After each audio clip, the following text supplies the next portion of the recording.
Hi there. So here's the question that we're going to offer Osairah after I just did a little bit of a download personally about my couple of favorite techniques for clearing energy.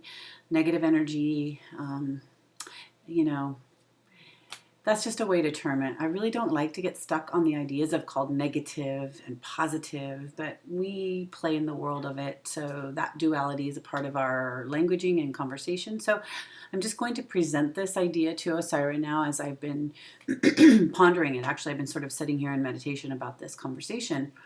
And I felt that it would benefit if I did a little recording.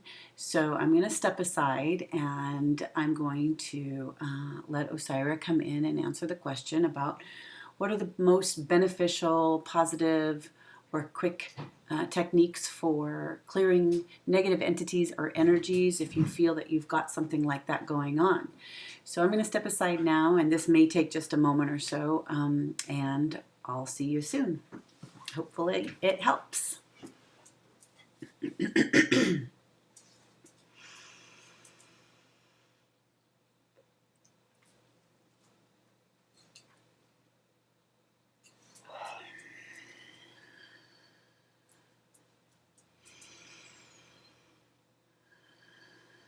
Indeed. Greetings to you, dear ones. We are recognizing the conversation, the connection, the question, you could say, in this moment very quickly, moving into the space to honor and answer that particular direct question in this moment about clearing energetics and clearing space. Depends upon if this is a personal experience for one or for many. It depends upon how it is that the person or the experience is showing up. Some experiences are far more extreme than others.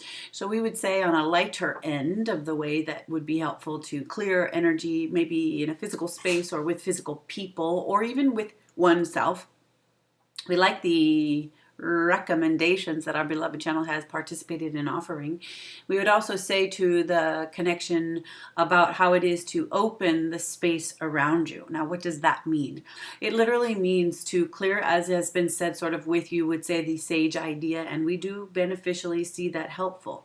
And we say that the connection to opening space means literally being a vibrational force, a becoming a how should we say that? A pillar of light yourself, creating the emotional vibration of the bandwidth of energy within you that says, I stand here in the sacred harmony of my own life, my own being. I reclaim, as a good word that our beloved channel said previously as well, reclaim the space in which I am participating. I am my body. I am my mind. I am the consciousness of this input that is happening through this third dimensional reality, and I claim this space. So this is a good way to vocalize what it is you are reclaiming. Now, does that always work? No, it does not. For some people, there are literally negative entity attachments. There is all things participating in the third dimensional realm. Now, when we say that, what we mean is you are heavily focused as a physical being, as a physical body, as a lifetime, as a person, as a being, and a name, and a history, and an environment, and family situations, and all of that. But you are heavily focused in that way. And you believe that the experience is that I am this.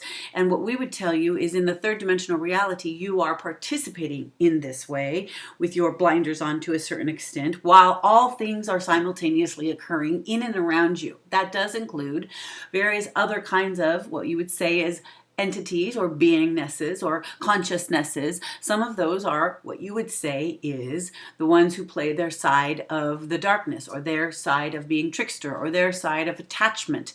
And so we would say that if you are experiencing something or feeling something like that, and it is very important to discern if it is accurate, because you can work yourself up. We have seen our human friends work themselves up into, I have an attachment, I have an attachment, I am negatively being affected, someone's cast a spell on me, or similar things like this. And we would say that is not always the case.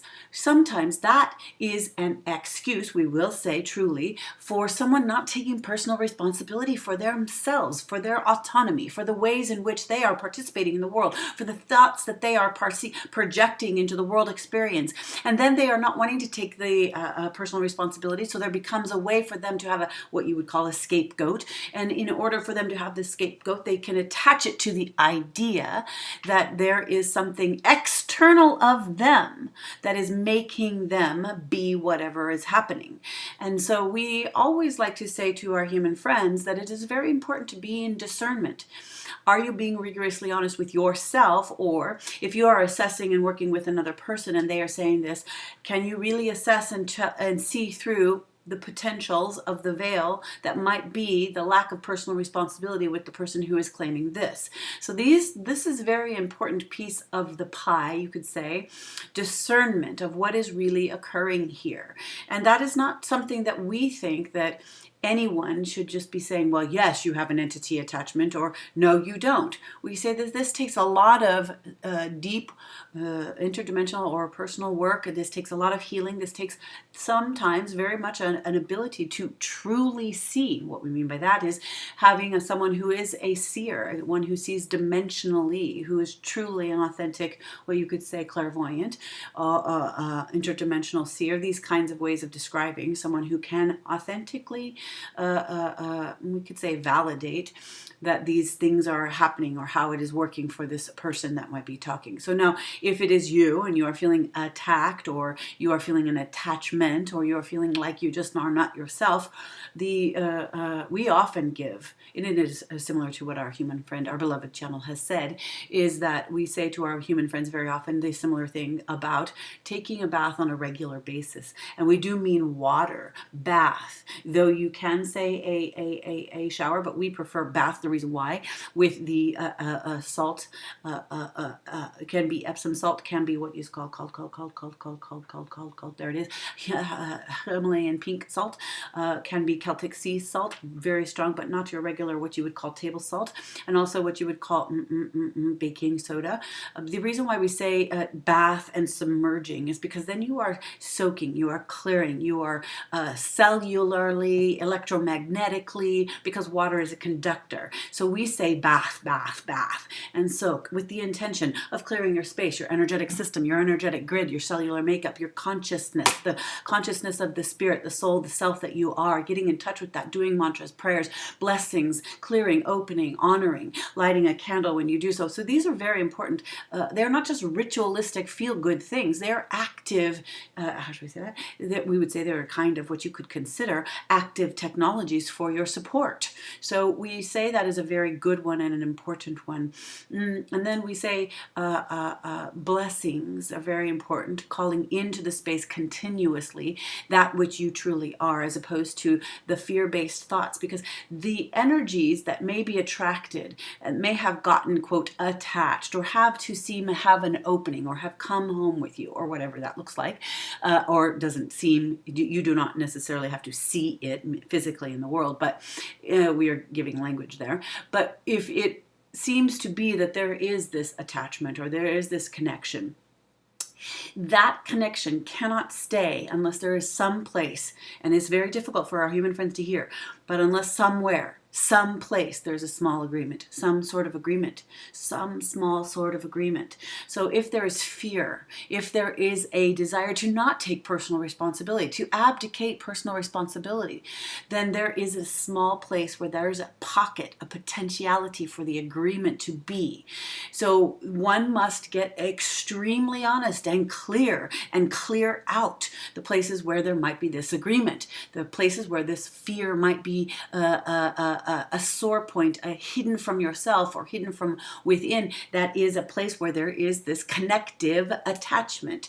So when we have talked to our human friends, there is often something that the person will be going through that creates this connection. And we would also say that when there seems to be this kind of connection and there needs to be the ferreting out of where is this potentiality of any type of agreement that I would have or someone else would have, a lot of times what we would say about that is you have to break it down. Break it down. It becomes what is often considered the shadow work. What does the shadow work mean? The shadow work means, where am I hiding something from myself? Where am I truly in fear? Where is it that I am abdicating personal responsibility? Now, these are just three topic kinds of ideas where we would say there can be easy attachments. Do you understand? So we hope that this helps. When you get into connection with, well, I haven't been taking personal responsibility, then you step into another level. You're willing to open and expand your own consciousness to say, I have been abdicating personal personal responsibility, and I have been wanting to blame on the world or hit my partner or more my family and or the government, whatever it is, we don't care. And then you say these and you recognize this, and then you say, that is not going to serve me, because my own volition of will, my own autonomous creation in the world cannot be dependent upon me blaming on anyone else. When I take personal responsibility, you expand your level and ability to create in the world. It's just the way it works. So when you take that claiming back to yourself and you release this and authentically do that kind of shadow work and looking deeply within, and then you do those seemingly ritual kinds of blessing type of things with whether it is the clearing with the sage or you're taking the deep baths. And maybe we would say, if you are feeling a strong attachment of any kind, maybe you do need to seek another who has the expertise or at least is in the spirit realm working this way very strongly. And it is good to validate that person as well. But we would say a minimum, if you are feeling heavily attached or very, very exhausted or something seems a little off, do it for 7 days, every single night, with these prayers or these clearings, and with these willingness to shed and expand into your own greatness. For when you do, you claim something new. The vibration sets forth. And in that reclamation and in that vibrational strengthening up, you become anew. That's the way it works too. But if you stay complacent and you think that I'm just at the mercy of all this and oh, poor me, all of that stays in your vibration too, which then attracts more. Vibration, vibration, vibration, we say. We hope this helps. We look forward to more. We bid you the most loving and magical and happy adieu.